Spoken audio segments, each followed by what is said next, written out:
So we continue our series looking at a special trade candidate. Today, the case of Matt Chapman hits the docket. Let's get into it.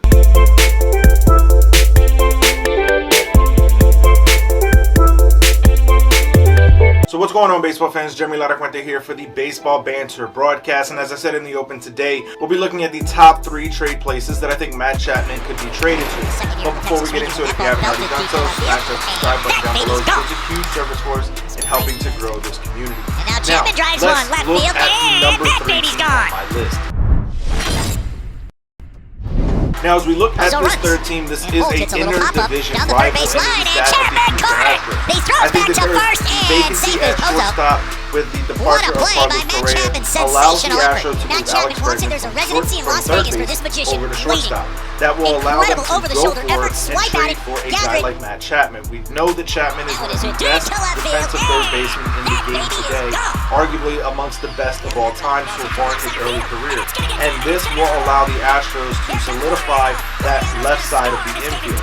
I think that when you look at what they have, if they go after and acquire a guy like Matt Chapman, it really solidifies their entire team, not just defensively, but also offensively. This is a guy that I think can get him out of that expensive ballpark in Oakland could truly help the Astros progress to another height in their franchise history.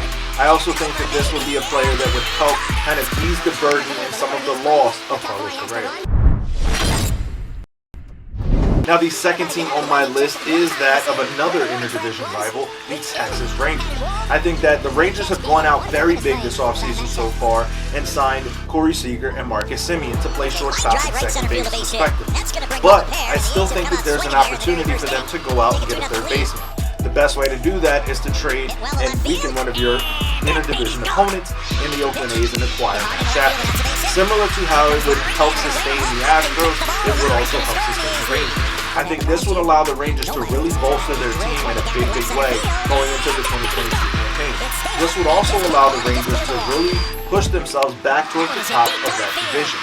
I think that bringing in a guy like Matt Chapman could lock down that defense in the infield and allow them to really be able to use Isaiah Kiner-Falefa as a utility man, where in my opinion they also could use Kiner-Falefa at this point as a trade candidate to either bolster first base or acquire more pitching. To me, bringing in a guy like Matt Chapman could easily help the Texas Rangers get back to being one of the best teams in the West.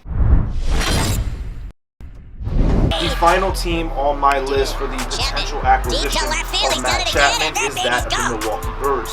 I think that there's an opportunity, especially going into the 2022 campaign where we have the University Games, that the Brewers could look to bring in a guy who's going to be their everyday third baseman, allowing their current flock of infielders to be able to kind of maneuver and position themselves around, using that designated hitter role as either half days off or also to get a bigger bat in that lineup. Matt Chapman could be the consistent third base threat that they are looking for in this lineup since they had their top prospect Ryan Braun. I also think that Chapman could provide the Brewers with some stability, not just defensively, but also towards the middle to lower half of the lineup.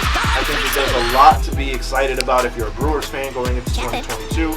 A healthy Christian Yelich is going to be a superstar athlete, as we know that he already is in this game. Bringing in a guy like Matt Chapman could easily help balance and benefit off of a guy like Yelich and allow the Brewers to get back to being the top of that National League Central Division. And I think that there's going to be a wide open race, and the Brewers will have to be one of the front runners for that position. So I want to hear from you guys. Let me know your feelings on this down in the comment section below. Where is the best landing spot for a guy like Matt Chapman? Where are his services best utilized? Let me know if your team was to acquire him, what kind of trade package would you send back to Oakland to get the deal done? Let me know all these things down in the comment section below, and we'll continue to discuss it further. As always, keep it locked into the entire GLMG family with We Sibs, the Granite Geek Show, and of course here on the Baseball Banter Broadcast. And for sticking around to the end, make sure you head over to baseballbanterbroadcast.com. Look for the merchandise that you prefer most and save 5% off your order by using the promo code BANTER to get your order finished today. And keep it locked in all off season and all season long as I continue to bring you the latest news, notes, and my personal thoughts, theories, and opinions on the game of Major League Baseball. Peace.